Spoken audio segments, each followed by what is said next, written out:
Hey guys, welcome back to the course. So how is it that a new company gets customers?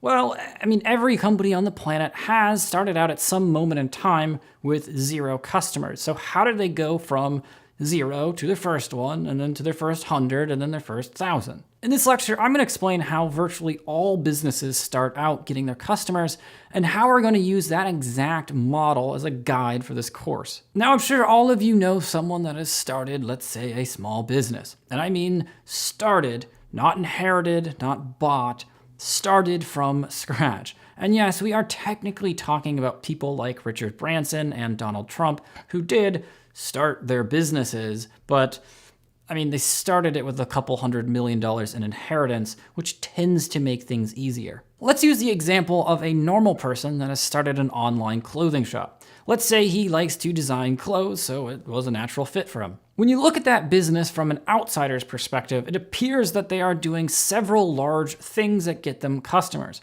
Maybe they're buying and designing magazine ads. Maybe they're putting out flyers. Maybe he has sponsorship somewhere, etc. What you need to understand is that you are looking at this business as it is today. And what it's doing today to get customers is almost never the way it got customers when it first started. It's very, very rarely the case that you'll see someone conceptualize a business and then just go all in with full-blown marketing. I would say you've never seen a brand new startup make, say, a Super Bowl ad, but I'm sure Silicon Valley has plenty of embarrassing examples. Or I guess I should say you very rarely see successful businesses that do that. When your friend started his clothing shop, he didn't write those magazine ads on day one. He didn't pump out the flyers by the hundreds. He probably did things that were much, much smaller and required more manual effort. And this is no different for you. Your business will go through distinct phases where you get your customers from different sources, means, and different strategies. But the one thing that ties all of these phases together is this lovely graph. Enter the all-knowing graph of business growthdom. Now, this is a way of understanding all of the marketing strategies you're going to learn in this course. Some strategies are going to be low effort, uncomplex, and as a result, only get you a few customers. And then some strategies are going to be really hard, really complex, long-term, but if done right, will get you a metric ton of customers. What you need to understand is this. All entrepreneurs start small and over time get complex. When you first start out with your business, you will not have a great idea who exactly your customers are, what they want to hear, if your product is great or only meh, if your page is optimized, if you're even going to be profitable.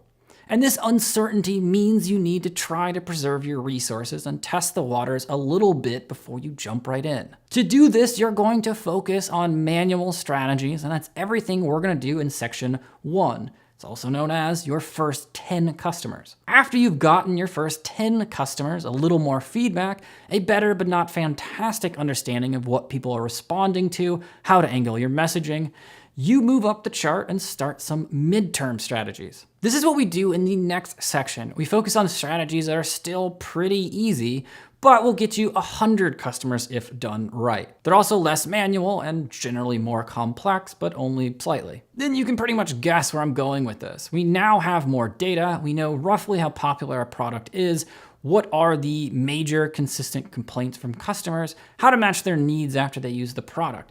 You're going to start going for more long-term strategies at this point, and that is our section 3. It's getting your 500. Finally, we move on to phase number 4, where we know decently well what we are working with, and we have the confidence to spend a large amount of time on some more long-term strategies. These are the strategies that carry you from the 500 to the 1,000 plus and beyond. There really is no end in scope for these strategies if done well. These are kind of the end all be all. You can support these long-term growth strategies at this point because you will, have cash from the previous strategies. Over time, you will add complexity, effort, and a more long-term focus to your customer acquisition strategies. That's how you minimize risk, lower how much money out of pocket you have to pay, and quite frankly, make sure that you have a tight, well-oiled machine that's ready for thousands of customers and won't have any major surprises when you actually go out there and get a big surge in traffic. So that's exactly how our course works. 4 phases, 4 different types of strategies that fit onto this continuum. Now I know some of you might be saying, I don't want to do manual strategies if I'm just going to get rid of them later.